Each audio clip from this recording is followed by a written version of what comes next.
رب کریم فرماتے ہیں هو الذی بعث فی الامیین رسولا منہم، کہا اللہ وہ ذات اقدس ہے جس نے امیین میں انہی کا ایک نبی بھیجا ہے۔ امی واحد ہے، امیین جمع ہے۔ امیین کہتے ہیں ان پڑھ لوگ، یہ عرب کے معاشرے کی بات ہے، لیکن سرور کائنات کا جو معنی اور لقب آتا ہے امی، اللہم صلی علی محمد النبی الامی، وہاں معنی ہم یہ نہیں کریں گے، یہ ادب رسالت کے خلاف ہے، شان رسالت کے خلاف ہے۔ ان پڑھ عوام کے لیے تو ترجمہ ہے، پیغمبر کے لیے ترجمہ کریں گے اللہ کا شاگرد۔ امی کا معنی اللہ کا شاگرد، یہ نبی کی ذات کے شان کے مطابق ترجمہ ہے، ورنہ ان پڑھ کا لفظ تو شان رسالت کے خلاف ہے۔ لوگ ان پڑھ ترجمہ اس لیے کرتے ہیں کہ حضور پاک کا دنیا میں کوئی استاد نہیں ہے۔ بھئی جب دنیا میں کوئی استاد نہیں ہے تو اس کی جگہ آسانی سے کہہ دیں اللہ کا شاگرد، بات فائنل ہو جائے گی، بات ختم ہو جائے گی۔ اس میں ان پڑھ لفظ لکھنا اور کہنا یہ بہت برا ہے۔ میں بعض اوقات روڈوں پہ گزرتا ہوں، الامی کا ترجمہ وہ لکھا ہوتا ہے کہ ان پڑھ، تو میں بہت حیران ہوں، پتہ نہیں ہے کوئی لغت کو دیکھ کے، کوئی ڈکشنریوں کو دیکھ کے انہیں ترجمے کیے ہیں، ورنہ شان رسالت کی بات قرآن سے دیکھتے، رسول اللہ کے فرمان سے دیکھتے، صحابہ اور اہل بیت کے عمل سے دیکھتے، ان کے طور اور طریقے سے دیکھتے، تو یہ ترجمہ نہ ہوتا، ترجمہ ہوتا اللہ کا شاگرد۔ نبی اللہ کا شاگرد ہے، نبی کس سے پڑھتا نہیں ہے، یہ یاد رکھیں۔ حتیٰ کہ جبرائیل بھی نبی کا استاد نہیں ہے، یہ آپ کے ذہن میں ہونا چاہیے۔ جبرائیل کو آپ استاذ نہیں کہہ سکتے۔ میں اس پر مثال پیش کروں نا کہ استاذ وہ نہیں ہے، وہ صرف واسطہ ہے۔ تو میں مثال سے مثلا حضرت حافظ عبد المجید صاحب کو حضرت مولانا فضل الرحمان دامت برکاتہم خط لکھتے ہیں، بڑا پرانا ان کا پیار کا تعلق ہے۔ حضرت مولانا لکھتے ہیں حافظ صاحب کیا حال ہے، خیریت ہے، صحت ٹھیک ہے، خط لکھو۔ اب سارے کہیں گے قائد جمعیت حضرت مولانا نے خط لکھا ہے، حالانکہ خط مولانا کے پین نے لکھا ہے۔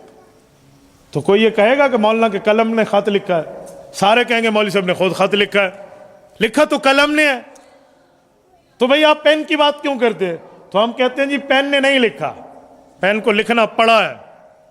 کیوں؟ اس قلم کے ساتھ کاتب کا ہاتھ شامل تھا، اگر کاتب کا ہاتھ حرکت نہ کرتا تو یہ کبھی نہ لکھا جاتا، ورنہ قلم میں جرت، وہ اپنی کیپ کو اتار کے لکھنا شروع کر دے تو یہ نہیں لکھ پائے گا۔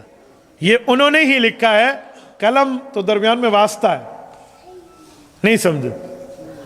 ایسے میں آپ کے پاس یہاں آ کر بیٹھا ہوں، آپ بھی بیٹھے ہیں، ہم مسجد میں آئے، کسی کے پاؤں میں جراب ہو تو ہم کیا کہیں گے؟ وہ مسجد میں آیا یا اس کی جرابیں آئی ہیں؟ تو آپ کہیں گے اس کے تو پاؤں مسجد میں نہیں لگے، وہ تو جراب لگی ہے۔ تو ہم کہیں گے بھائی جراب تو واسطہ ہے۔ یا میں اپنی مثال دیتا ہوں، مجھ سے بھائی فیصل گلے ملتے ہیں، ابھی کیا حال ہے، مجھ سے خیریت ہے؟ میں کہتا ہوں جی بالکل خیریت ہے۔ تو اب یہ کیا کہیں گے، میں مفتی عبدالواحد سے گلے ملا ہوں یا اس کی واسکٹ اور اس کے سوٹ سے گلے ملا ہوں؟ تو نام میرا ہی ہوگا۔ تو اس کا مطلب درمیان میں واسطے کو شمار نہیں کیا جاتا۔ تو جبرائیل امین واسطہ ہے اللہ اور اللہ کے رسول کے درمیان پیغام بری کے لیے، پیغام بری، پیغام پہنچانے کے لیے۔ تو اس واسطے کو آپ استاذ نہیں کہہ سکتے، استاذ اللہ ہے۔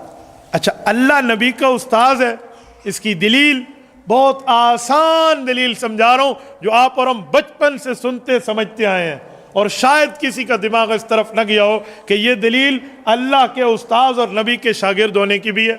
اور میں پہلے حدیث پڑھتا ہوں پھر دلیل سمجھاتا ہوں۔ آپ نے حدیث پاک سنی ہوگی کہ حضرت آدم علیہ السلام سے بھول ہوئی، اللہ نے زمین پر بھیج دیا۔ حضرت آدم نے بہت سی دعائیں مانگی، ربنا ظلمنا انفسنا ساری، اور ان میں ایک دعا حضور کے وسیلے والی بھی مانگی۔ قرآن میں وسیلے کے بغیر دعا، حدیث میں وسیلے والی دعا، دونوں دعائیں ہیں۔ تو ایک دعا یہ بھی مانگی کہ اللہم انی اسألک بحق محمد ان تغفر علی صلی اللہ علیہ وسلم، اے اللہ مجھے حضور پاک کے محابے سے معاف فرما دے، میری بھول کو حضور کے وسیلے سے معاف فرما۔ آپ نے سنی حدیث؟ اب اس حدیث پاک کو میں پورا پڑھ رہا ہوں، توجہ رکھو۔ جب حضرت آدم نے یوں پیش کیا نا وسیلہ، تو رب کریم نے سوال کیا، لما خلقتنی بیدک، اے آدم ذرا بتاؤ کیف عرفت محمدن ولم اخلقہ، کیسے جانتے ہو رسول اللہ کو جس کا وسیلہ دے رہے ہو، ابھی تو میں نے اسے پیدا کر کے دنیا میں نہیں بھیجا، کیسے جانتے ہو؟ حضرت آدم نے جو جواب دیا ہے نا، اس سے یہ عقیدہ سمجھ آتا ہے۔ حضرت آدم نے عرض کیا